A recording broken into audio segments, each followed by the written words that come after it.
with the NFL draft slowly approaching in a week or so, man, we're going to look at the strength of this overall draft, the weakest positions, the strongest positions, and how the Eagles could be affected by the lack of depth or having a deeper position to comb through and wait on. What's up? It's your boy Cintron. Come back and do another analysis slash news video, and I kid you not, that's my real name. Warning, this one's gonna go long, but you're not gonna be, you're not even gonna be here in the end, so it's all good. So the article 2023 NFL Draft strongest position group weakest. So we start at the top. I think Lance Zierlein is giving us his opinions here, and I had to shut the article because it wouldn't fit in where I wanted to splice it and move and shift. I had to go back and forth, but not doing that. We're gonna also be aided by PFF mock draft simulators here, so shout out to you guys, thank you. Start here with cornerback. Saw 12 go in the first 3 rounds last year. This draft overall in depth is believed to be deeper with I think 12 to 15 or so having at least a third round grade, labeling them as a starter. And yeah, there's no Sauce Gardner, but this draft is deep, as I just said. So let's look at the number of guys that can be found. All right, so the most highly rated guy is Devin Witherspoon, then followed by Christian Gonzalez, Deontay Banks. These are not necessarily in order, but this is like the first tier. Joey Porter. You could say Emmanuel Forbes and Cam Smith are also to be put in there, but you can end it at those first three. Joey Porter, Christian Gonzalez, and Devin Witherspoon are cut above the rest, and then Deontay Banks, Emmanuel Forbes, Cam Smith, and Keely Ringo fall in the second group. And then even beyond that, there's a third tier of guys that are going to be quality starters. Trevius Hodges, he's small, but could be a good slot guy. As DJ Turner could be as well. This next group of guys, group 3, has obvious flaws, but they're going to be good in specialty roles, but still, seeing a starter as a nickel corner, seeing as a starter in today's NFL. Julius Brents, Garrett Williams, Jartavius Martin, Riley. I would say down low to Riley Moss, and then it kind of marks off there. Maybe you can include Q Blue, but several guys that are going to be could have prolonged careers and can definitely be good role players. At their position, 3rd, 4th, maybe even 5th round, extend there depending on how the draft capital affects the top of the draft and subsequent rounds and causes those guys to matriculate down into the draft. So there's a lot of value to be had here, which is why, number one, you'd have to see this next group as, it's not as deep, so you could argue, but I don't think so. Tight ends, it's an easier position to play than cornerback. Although it's complicated as well with having the blocking and passing roles, chiefly the pass protection, which most guys struggle coming into the pros having to do. But on the top of it, they say it's a very promising class. I agree. Michael Mayer, Luke Musgrave, Dalton Kincaid, and Darnell Washington are those highlight guys that they say going inside the first 40 picks. Wouldn't disagree with you, but Luke Schoonmaker, Tucker Kraft, Sam Laporta, Brenton Strange, those guys as well can get it done. So deeper there. If you want a starter, you can be found maybe 3rd, 4th round, deep into the 3rd and 4th rounds. So and there also going to be some complimentary guys. So the Eagles, I didn't prognosticate for us the first pick. We could dip into there, but having re-signed our starting 2 corners from last year, Darius Slay and Bradbury, gave us a huge leg up where we didn't have to go out here and be desperate and sign a guy or draft a guy in the first round. Although you could make a case that just to have quality depth, starting depth behind those guys, you could draft a guy. I would prefer not to because there's other guys that I have on higher on the pecking order. But dip somewhere in there, just to grab a slot guy for the future because we have guys on 1-year deals that. Justin Evans, he can play the slot. Our made of glass Pittsburgh cornerback. I forget his name. Dreadlocks. But he's made of glass, and he's not gonna history says he's not going to hold up for an entire season, and having some depth behind him, definitely not guy named Scott, who got burned, was targeted. When Avante Maddox, there it is, went out with injury. So addressing that position at the very least would be wise, but they may not do so. May wait, try to find an undrafted free agent. Might even be some guys that due to a normal class, they get bumped all the way down to being priority free agents. So we'll see. But tight end, like, man, I would love for us to secure a number 2 guy. If we dream pick would be John Washington, but we're not going to invest that kind of draft capital. I don't believe so. There it is. But next, edge defender. So they say go within the first 75 picks. Will Anderson, Tyree Wilson, high potential, and there's some guys behind there. I'm gonna say Miles Murphy, but I just want you to go ahead and get a look at him. And other guys on this list. So let's take cornerback off the list and go with edge. And let's see, Will Anderson, obviously at the top. Tyree Wilson coming in behind him. Lucas Van Ness, I'm not that highly rated on him since he's just a bull rusher. He needs to add more variety to his pass rush. Nolan Smith, fast guy, but where's the production in college? Miles Murphy, very talented guy, ran a 4.51. Will McDonald, smaller, but he's a speedy guy. Felix Anduki Uzuma, same.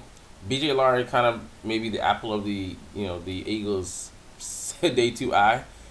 Speedy guy, has decent size, kind of similar to Brandon Graham, and has some.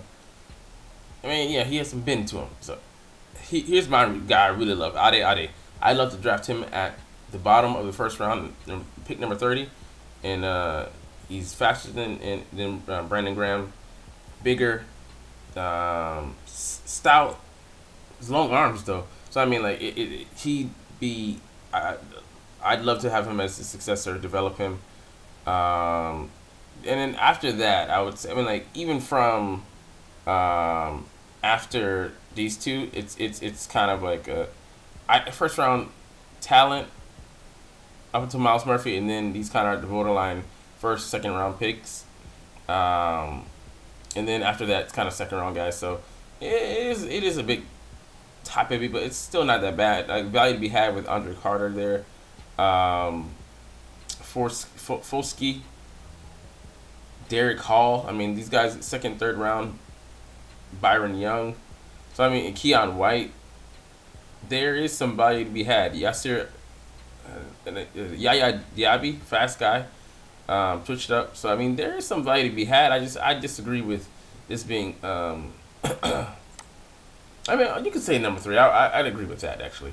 But the stars are at the top. So, right, wide receiver. This draft is just. Yeah, you can compare it to the 2016 class. No true star, but there's some decent options. But I would say even then, like all the guys are wiry thin. They're very limited. They're very limited at like the size, weight, speed ratio guys. There's not a lot. There's a lot of slot guys. Guys are smaller and quicker, fast, but. Look here, Quentin Johnson is the headliner of this. Well, not the headliner. He's the second guy, and he's a burner, but his hands are suspect. So I mean, like he has the size and the speed, but not the hands. He needs to work on that. Jackson Smith-Njigba, seen as the best receiver in this group. He's not a burner, but he's consistent. But for me, he only had 1 year production, 1,600 yards, and then this year he got hurt. So I'm like, I mean that for me is a orange flag, yellow flag, caution. Zay Flowers. Slot guy, smaller. Jordan Addison, more same. These guys are good at route running, but yeah, the size is down, just like Josh Downs. And Nathaniel Dell, like a slot guy. Rashid Rice maybe has the size. Jalen Hyatt, the explosive guy, tall but still kind of wiry. Cedric Tillman has the size, but just the production. He wasn't. He was injured this past year. Keyshawn Boot, talented. Marvin Mims, more like a third round guy. Tyler Scott, third, fourth. Trey Palmer, the apple of my eye. Burner can be molded. I'd love first to draft him and develop him. But I mean, you see, like Jonathan Mingo's the one guy you see in this class with size and speed. He's like 6'1", 220, runs a 4.4. In the mold of a DK Metcalf, AJ Brown, continuing that trend of Mississippi receivers, big, tall, fast. But he has to develop as well. And then I'd love for us to draft him in the late in the draft. Bryce Ford Wheaton, 4.38, 6'2", 3, 228. Man, just a perfect prospect to develop. Yeah, man. If he ever gets even just a, just develops even a tenth of his talent, man, it was potential, worth it.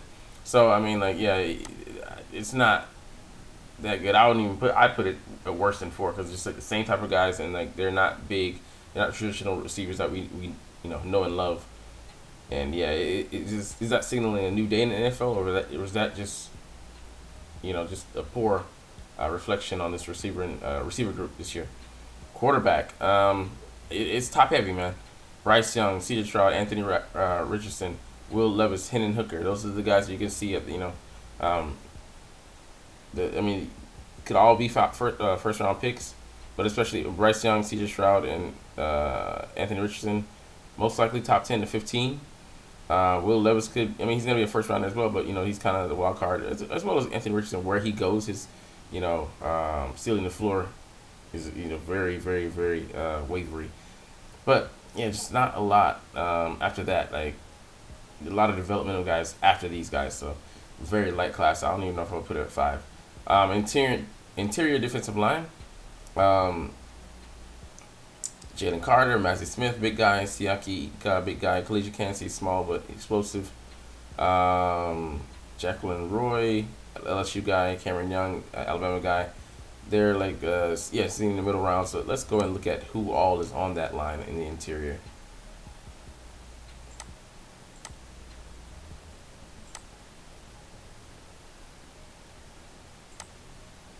So Jalen Carter is seen as the crown jewel of this class. Brian Breesy is also there.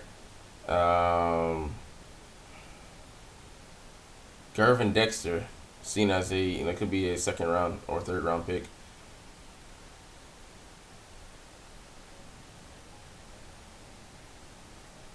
Cameron Young has some talent, but yeah, just not a lot of guys that stand out. So it's very middle of the pack. You have guys that could develop, but I mean PJ Mustafa, solid guy, but I mean like you better get him in at the top. So I would say that it's in the middle. So 6 or 7 would be accurate. Interior offensive line. Peter Skronsky, he's kind of seen as guy that could shift. Cody Mock also could shift as well. Osiris Torrance, and Steve Avila, guys that could be late. I mean, Cyrus could be late first rounder. Steve is most likely a day 2 pick, but yeah, it's kind of like very light after the top of the draft. Some other guys, Titman and John Michael Schmitz as well, that talented, but just guard is a kind of a more of a devalued position on the offense. Not as bad as running back, but it's not a premier position like only center as well. Like tackle, those guys get the big money, and here we go, offensive tackle. So I mean, there's some guys that I mean, it just I don't know. This year it depends. Like there's guys that can go in the first round, but there's so much other like positions that seen as need. These guys are gonna get pushed down this year. Let's take off the defensive interior. So Peter Skronsky seems maybe the best guy, technique wise, but his alligator arms might push him in the inside. They don't want to develop him. So we'll see. Paris Johnson has that flexibility to go in interior as well. Darnell Wright, top flight guy out of Tennessee. Anton Harrison, Broderick Jones. I would say those are the 5 that are most likely guaranteed to go in the first round. DeJuan Jones could be a day 2. Cody Mock kind of bordering on that. Blake Freeland, the day 2 pick, most likely.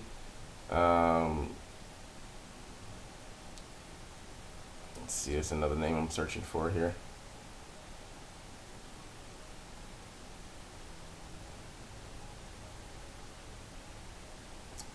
He's not on there. I'm forgetting the guy, but I mean, you can see that after that, there's some quality we had, but for the most part, it's kind of like you gotta really get one of those guys. And like I said, they're gonna be pushed down because of the lack of depth at other positions like quarterbacks, and there being a need. So teams are gonna trade up, and then it's gonna have those other guys fall. But they're gonna be underdrafted, but still they're gonna go because once it's a run on these guys, it's gonna start flowing. All right, running back. I disagree with this one heavily. There's a lot of guys that are worthy of selection. I mean, yeah, if you've seen it just as complimentary guys, but I'd say most of the NFL is a running back by committees. I mean, even the Eagles who weren't last year, but it just you have like such a stable of guys, even if in preparation of other guys not getting hurt and such. So we're deep. All right, the apple of everybody's eye, if you could pick him, Bijan Robinson. But after that, even that, he's a tier one, tier two, Jamar Gibbs, and after that, it's a group of guys that Charbonnet, talented guy. What do you call it? A 3-down back. David Achane, seen as a specialty guy. Right, solid. Tank Bigsby has some potential, but not really going to be used in the receiving game. Kendra Miller, maybe an all-around guy, but kind of on the slower end. Taji Spears, more than that, specialty guy. Sean Tucker, solid. Deuce Vaughn, small, so specialty guy. Rashawn Johnson, jack of all trades, master of none. Chase Brown, talented guy, but he's seen like on the borderline 205 ish, and he still needs more seasoning. Eric Gray, slower guy but steady. Israel, explosive, but they don't really know what they're getting. Kenny McIntosh, solid. Mohammed Ibrahim, that Key and Peele guy name, solid guy but slow. So I mean, there's a lot of guys here. I mean, for me, they're deep. And there's even some guys that are not listed. I can't think of from name off the top of my head, but a lot of depth to be had there. I'd move this up to 4 or 5 easily. Safety obviously it's very light, man. Brian Branch, being the star here. Antonio Johnson, maybe a second or third round pick, probably second. Jordan Battle, second or third. Jartavius Martin, Jair Brown. I don't think he falls down to day 3. I mean, well, he might fall down to day 3, but it's not going to be deep into day 3. But there are just not a lot of it's very top heavy at safety, and even then, there's there's clear definition between the classes of players. So Antonio Johnson, Jamie Robinson, it's like in that third tier. Brandon Joseph, slower guy.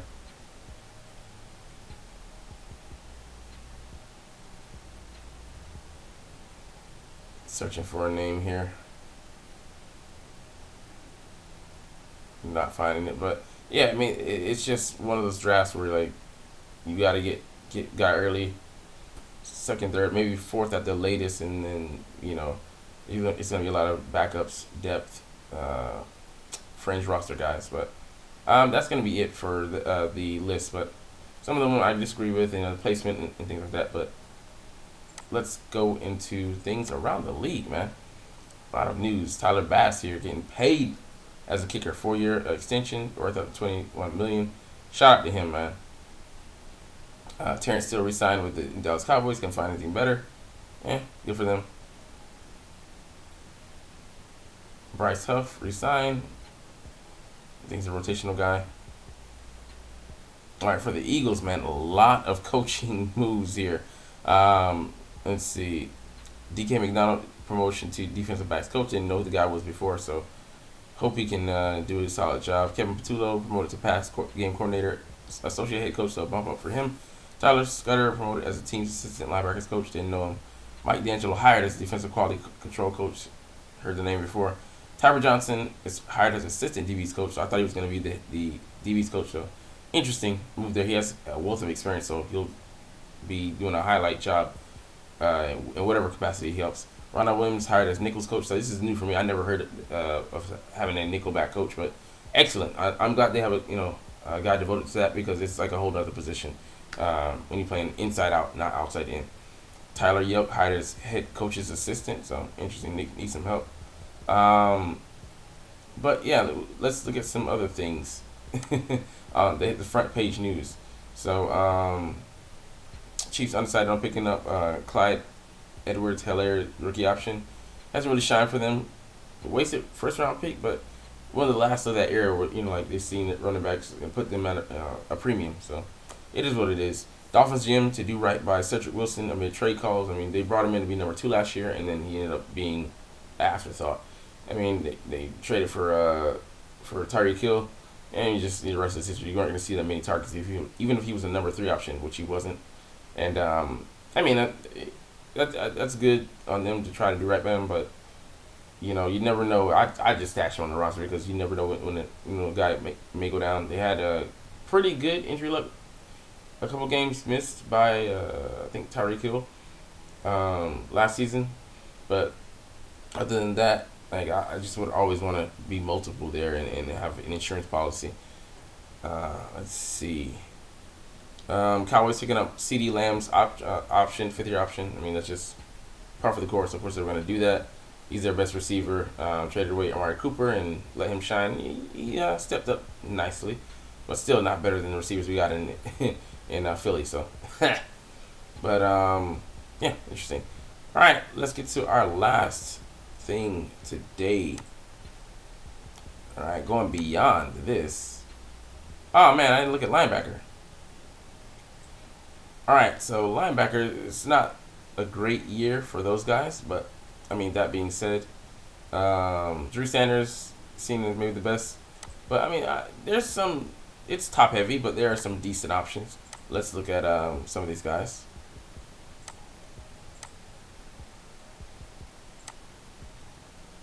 All right, Jack Campbell, the senior, rangy guy, 2nd or 3rd round pick. Drew Sanders. I don't think there's any first round off the ball linebackers. Maybe Trenton Simpson. I mean, yeah, he's a fast guy, speedy guy. I think he runs a 4.4. Crazy athletic, but linebackers just devalued.